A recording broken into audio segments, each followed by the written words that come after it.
नमस्कार, मैं हूं आपके साथ सृष्टि श्रीवास्तव। कांग्रेस को भाजपा से कुछ सीखना चाहिए। सीखना ये चाहिए कि महिलाओं को आगे कैसे बढ़ाना है। राजनीति में महिलाओं की भागीदारी और महिला शक्ति को लेकर बीजेपी ने अब एक और बड़ा दांव चला है। वसुंधरा राजे और स्मृति ईरानी जैसे मजबूत महिला चेहरों को बड़ी जिम्मेदारी मिलना सिर्फ संगठनात्मक फैसला नहीं, बल्कि महिला नेतृत्व को और मजबूत करने का साफ संदेश माना जा रहा है। चलिए आपको भी बताते हैं पूरी खबर के बारे में। दरअसल बीजेपी अध्यक्ष नितिन नबीन की नई टीम का ऐलान हो गया है, जिसमें कई बड़े चेहरों को शामिल किया गया है। वसुंधरा राजे, राम माधव समेत कुल 13 लोगों को राष्ट्रीय उपाध्यक्ष बनाया गया है। सबसे ज्यादा जिस नाम की चर्चा हो रही है वो है स्मृति ईरानी और वसुंधरा राजे, जिनको लेकर कहा जा रहा है कि इनका कमबैक हुआ है। अमेठी की सांसद रही स्मृति ईरानी को राष्ट्रीय महासचिव बनाया गया है। वहीं राजस्थान की पूर्व मुख्यमंत्री वसुंधरा राजे को राष्ट्रीय उपाध्यक्ष की जिम्मेदारी सौंपी गई है। वसुंधरा राजे की करें तो राजस्थान की गद्दी छोड़ने के बाद से वसुंधरा इतनी एक्टिव नहीं थी, लेकिन अब वो सक्रिय राजनीति में नजर आएंगी। 8 मार्च 1953 को वसुंधरा राजे का जन्म हुआ था। वसुंधरा राजे की राजनीति की जड़ें उनके परिवार से ही थी। उनकी माता राजमाता विजया राजे सिंधिया भाजपा के संस्थापक सदस्यों में से एक थी। उनका राजनीतिक सफर 1980 के दशक में बीजेपी से जुड़ने के साथ आगे बढ़ा। इसके बाद उन्होंने संगठन से लेकर संसद तक कई अहम जिम्मेदारियां संभाली।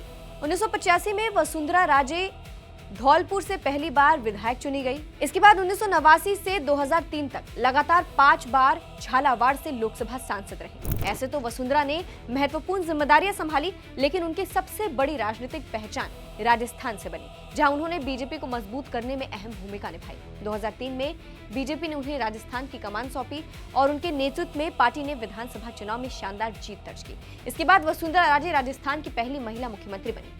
उनके नेतृत्व में सरकार ने कई विकास और प्रशासनिक योजनाओं पर काम किया। 2013 में भी उन्होंने बीजेपी को बड़ी जीत दिलाई और दोबारा मुख्यमंत्री बनी। हालांकि 2018 के विधानसभा चुनाव में बीजेपी को सत्ता गंवानी पड़ी, लेकिन राजस्थान बीजेपी की राजनीति में वसुंधरा राजे का प्रभाव लंबे समय तक कायम रहा। और अब जब पार्टी उन्हें फिर किसी बड़ी जिम्मेदारी में आगे ला रही है, तो सवाल सिर्फ एक नेता की जिम्मेदारी का नहीं, बल्कि राजस्थान और बीजेपी की महिला राजनीति के बड़े समीकरणों का भी है। स्मृति ईरानी की करें तो टेलीविजन की दुनिया से निकलकर राष्ट्रीय राजनीति के बड़े मंच तक पहुंचने वाली स्मृति ईरानी का सफर काफी दिलचस्प रहा। स्मृति ईरानी ने 2003 में बीजेपी का दामन थामा और धीरे धीरे पार्टी संगठन में अपनी पहचान बनाई। 2004 में उन्होंने लोकसभा चुनाव लड़ा। हालांकि उन्हें जीत नहीं मिली, इसके बावजूद उन्होंने राजनीति में सक्रिय भूमिका जारी रखी और पार्टी के भीतर लगातार महत्वपूर्ण जिम्मेदारियां संभालती रही। 2010 में उन्हें बीजेपी महिला मोर्चा की राष्ट्रीय अध्यक्ष बनाया गया। इसके बाद 2011 में वे राज्यसभा पहुंची और संसद में अपनी सक्रियता के लिए पहचान बनाने लगी। उनके भाषण और विपक्ष पर तीखे हमले अक्सर चर्चा में रहे। 2014 के लोकसभा चुनाव में स्मृति ईरानी ने अमेठी से राहुल गांधी के खिलाफ चुनाव लड़ा। वो चुनाव में हार गई, लेकिन उनकी राजनीतिक पहचान और राष्ट्रीय स्तर पर कद तेजी से बढ़ा। केंद्र में नरेंद्र मोदी सरकार बनने के बाद उन्हें केंद्रीय मंत्री की जिम्मेदारी मिली। इसके बाद उन्होंने मानव संसाधन विकास, कपड़ा और महिला एवं बाल विकास समेत कई महत्वपूर्ण मंत्रालयों की जिम्मेदारी संभाली। 2019 के लोकसभा चुनाव में उन्होंने अमेठी से राहुल गांधी को हराकर बड़ी राजनीतिक जीत दर्ज की। इस जीत ने उन्हें बीजेपी के सबसे चर्चित महिला नेताओं में शामिल कर दिया। हालांकि 2024 के लोकसभा चुनाव में उन्हें अमेठी से हार का सामना करना पड़ा, लेकिन उनके राजनीतिक सक्रियता और पार्टी में भूमिका खत्म नहीं हुई। स्मृति ईरानी आज भी बीजेपी के प्रमुख महिला चेहरों में गिनी जाती है और महिला मतदाताओं के बीच पार्टी का संदेश पहुंचाने में उनकी भूमिका महत्वपूर्ण मानी जाती है।